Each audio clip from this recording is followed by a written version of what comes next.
Hello, and welcome to MSR Workbench, a series where I improve my old models to meet a higher standard and make some new ones along the way. I hope you like it.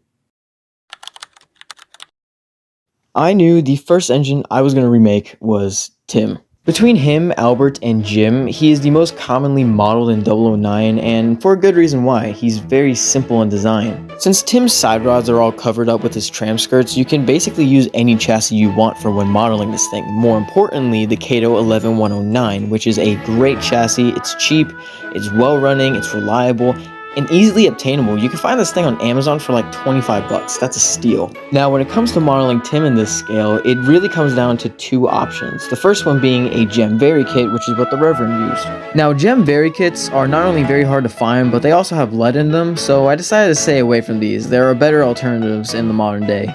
The alternative for this is a Chlor Valley Tramway Loco, which, to be honest, it does look a lot like Tim. Biggest problem though is that these things are massive, and canonically, Tim is one of the smaller Mid Sodor engines, so it doesn't make sense for Tim to be towering over everyone else, so I stayed away from this one as well. There are also many other kits that could represent Tim. I think one of the closer representations is this one from Double M Models. This is also the one that I used for my original Tim, but the finish wasn't exactly good is because I printed it myself. I didn't buy them from their Etsy shop, which is why it does have that red finish. However, I did find a kit that intrigued me a lot, and it's this one. It's called the Vaguely Vari kit from Green Mountain Model Company. Now, I was a bit skeptical when I was looking at this kit because I had not seen any other reviews, any other people use this kit, and it literally said on the website that it wouldn't work with the only chassis that I had, the Kato one. So I messaged Arlo's Trains to see if I could fit the chassis, if I got the dimensions for it.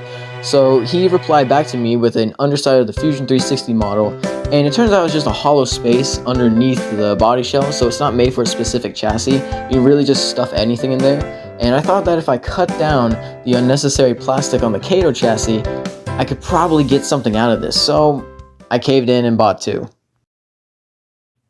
The moment the shells arrived, I knew the first thing I needed to do was work on the chassis. The chassis features a die-cast construction with a plastic top. I trimmed away the plastic just enough so the metal bits at the ends can show out just a little bit so it can slide underneath the smoke box and the cab. I filed away at the rear nub a little bit just so it can fit a little bit better in there. And then I filed away little notches inside the body shell with a file, just enough so the chassis can slide in. It has enough friction between there so I don't need like glue or like glue tack in there to hold it in. It's a pretty nice fit, and it's a lot easier than it really sounds. It was a quick and easy job, really. Now that the sort of hard part was out of the way, I could finally start assembling the model. I started out by putting in all the handrails first and also the whistle, and then I applied the smoke box door, the funnel, and the side skirts along with the buffers on Tim. I didn't put the dome or the coal bunker on, and you'll see why in a little bit. Now, the coal bunker was painted separately as to make the finishing look nicer, and I used a Rust-Oleum wood stain for this. Now, the overall look isn't what I was looking for, but it looks good enough for me, so I just went on with it. And the domes were painted with a Tester's paint pen. Tim was sprayed in the front and back with a Rust-Oleum red, and his buffer beams were masked off and painted with a flat black primer.